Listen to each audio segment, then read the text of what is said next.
Looks like we might have been able to solve the issue. Yeah, it was all good.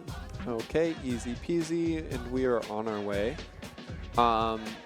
Yeah, I'm very interested to see if we see some of those notable names. Like Two Boots and Craxus, to me, are already notable names, but there are many, many wonderful Plat Fighter players here who have a lot of experience. I know Durai signed up for this. Oh, wonderful. Elkeys, Cake Assault. That's so exciting.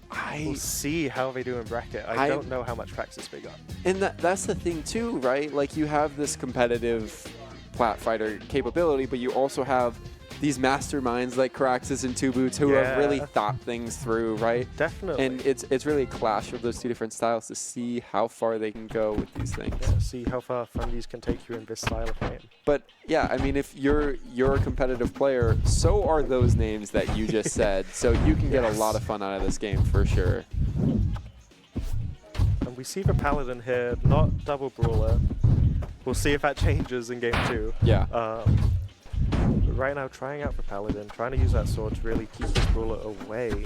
Yeah, and so it looks like Sprocket really favored that Paladin, started leaning into playing that most of the games as we see him starting on it. And SlamDunksville, a Crag player, I believe. Oh, that makes sense. Very much leaning into the brawler, no surprises there. Yeah. Very interesting to see how those sort of preferences lean. But right now, SlamDunksville really getting the edge here with this brawler, putting a lot of pressure on Sprocket in an amazing special read. That call out of the air dodge. Yeah, that was really well done. Great recognition of his opening. We'll see what cards can do here. Bear Crescendo, another Slave Aspire character. Yeah, I love the art. It's so pretty. Oh, thank you. I'm sure artists listening to this stream will appreciate that. Yeah, and it feels like there's so many different influences here, and you can tell there's fun in all of these cards. Oh, yeah. There's all sorts of ideas that people have come up with to really give a lot of life into this game. Like, you look at all the screens, the scrolling text, there's so much life here. There's so much... We all genuinely love this game. Yeah. And love playing it and really just want to see it do its best. And we see Sprocket actually opting for that armor that I believe Sprocket got in the first set that they played. So it seems like he likes leaning towards that. It's a comfort for him. That extra bit of buffer there to maybe get in a bit more? I'm not sure. Yeah. That being said, SlamDunksville, what are these purple orbs that are coming out of him? Little whiffs, not final art for him. Oh wow, taking that stock early there. They will just do AoE damage if you're in that outer circle, and you can hit them like that to destroy them. Interesting, okay. So adding a little bit of area control to Is it every time he presses a button that comes out? Yes, it's every attack. Every that attack. spawns in. There's other cards that make your fireball drop them, and one more card which, when a player's on fire, they will spawn out of them. I love the pressure that adds and the extra layers of thinking about the stage. You really add this layer of stage control into a character. Sort of like you might consider from like a character like Sylvanos adding grass or Edwards putting ice. It really makes you have to reconcile with, this is now a part of the character and I have to respect it. Do I take the time to break those orbs, or do I focus on just taking the brawler down? Yeah. Crescendo coming back again. They really want he's SlamDunksville. locking. Oh, interesting. That's cool. Maybe he's considering that like more of a late game item, right? Once he's built up his base cards, that Crescendo can really come into play. For sure. Well, the locked card always takes the slot of a common. So maybe it's just, okay, I'm just going to lock a rare here, so I get one more rare in the next shot. That's very smart. I've not even considered that. So many layers to think about here. It's crazy. Ooh, that armor already gone. Yeah, it really goes by fast. That being said, we do have that fire now from Sprocket. So that's a very interesting approach because it feels like Sprocket has not been able to get like super heavy hits in, right? Yeah, but now each little jab that he gets will really start to add up. Yeah, and it sort of contests that little poke damage from those orbs. It helps keep that percentile difference a little bit more equal. Ooh, just throwing out these strongs. Oh, wow. Now, out of curiosity, I do have to ask because Rivals 1 has a huge amount of like edge guard tech play. Is there sort of a similar sort of like you can tech when you're against the wall? Yes, whenever you are pressing against a wall, you can always tech. And in our game, teching is an option, so you just have to hold the dodge button, and you're always perfectly tech. That's a very friendly approach Yeah. to the mechanic for sure. It definitely makes it, because teching is one of those things that even in a game with as much whimsy and counterplay through items as this, if someone hits you against the wall and you don't have that timing down, your stock could just go away. And so it really does mean that if you're not the type of person who can react that quickly, you can still tech, or you can choose not to tech if you just want to bounce away. And Yeah. take the skill check away, which I know. Oh wow, taking a game here. There we go. There's so many forms of skill expression in this game. I feel like teching no longer needs to be the primary focus. Yeah. The limiting factor for certain players to be able to play. Yeah, exactly. Hopefully we've added enough for those die-hard players who love their skill checks Absolutely. to engage with. Yeah. Looking at some cards here. Do you remember the last score? I think it is that 1 was to 2. Yeah, 1-2. So Sprocket able to take that game, an important game, to try to even out this set that they are currently playing. And it seems like that poke flame damage from the swords really made a difference there. Yeah. Oh. Oh my gosh. Okay, you're going to have to explain that one Yeah, to me. so that is 87 miles an hour upon on Back to the Future, of course. Wow. It makes Brawler travel, we say, through time right to his target.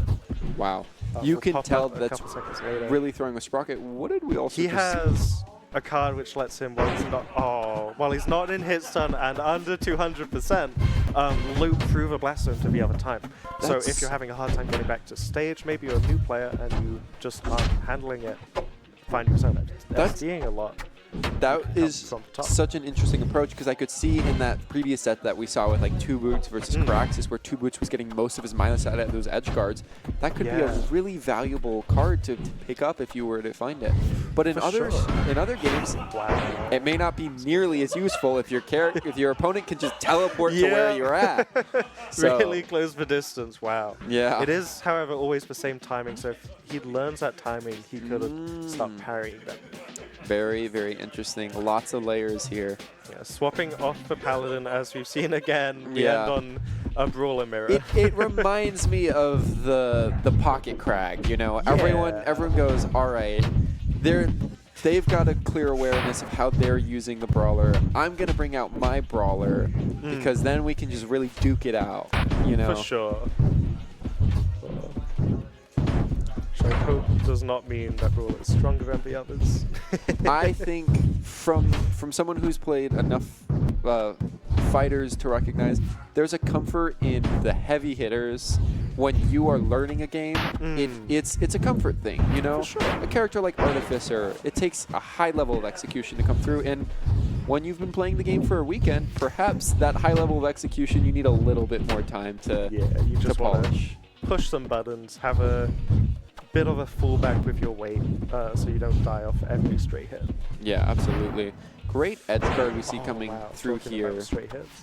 Yeah, Sprocket definitely able to keep things close and competitive here, and it's very interesting to see not just the different cards that players take, but the different approaches they have to these characters. Right, they have lots of powerful tools. Definitely. We saw Two Boots with those very oppressive fair edge guards, but both these players are opting for those sort of fireballs into those heavy side special hits. Sure. Oh, useful. Made it back. Yeah, great recovery there. Lots of pressure. Great the tech. tech. Yeah, important there to get back to stage. And now able to maybe get a reversal in the SlamDunksville. Not quite coming through. Both of them going for those F-strongs, trying to read one another. Strong. This is getting spicy. Oh. Unfortunate. Now, does that have a little bit of like a movement effect that when they press it, it sort of moves them back? Yeah, it flings Brawler backwards. We don't have a back hitbox like Arcane does or anything like that. But Got it. You can use it if you start holding away to really fly across the stage. You definitely get some creative usage out of that, especially with all these different cards that really can make that have all the more mileage for you. Sure. Players take 1 damage when they hit you. An interesting one to take. Yeah, That could definitely set up for something down the line if you're able to get, you know, more health or weight. Sure, some damage reduction, maybe. Yeah. But yeah, that card, very good against Artificer, has all those multi-hits. Brawler Dare now is about to go even if it tries to pull that out. Take a damage each time that ticks. Oh, that's a very interesting... Yeah. You know, this is why it's great to have a dev on the commentator team to explain to you why everything's balanced. The game's perfect. Everything's as it should be. Yeah, definitely. Everything's balanced. Don't worry about it. Oh, wow. Big read. Big punish. Fully charge that F-Strong there. Really, really brutal. Yeah, and that's going to be a big payoff to Sprocket, who may need to try to equal things out. But an amazing edge guard from SlamDunksville going all the way out there to keep the pressure on Sprocket. That's the dare coming through, but it's for the other player. Okay. So not going to get the return damage. Hard to tell these apart. Yeah, absolutely. Okay. Yeah, Sprocket is the one with the thoughts. Yeah, great parry. Important there. Ooh, that side special is going to hit into the up air, into up special. Pressure from the fireball. Going to try to keep them off stage, but Sprocket will able to get center stage. Does get the... Is that the up strong? Yes. Okay, yes. That's the up strong right there. Down strong is a big Hulk slam. Got it. And that up strong will connect. Wow. 1-to-1. The 1-to-1 swap seems to be working so far. Yeah.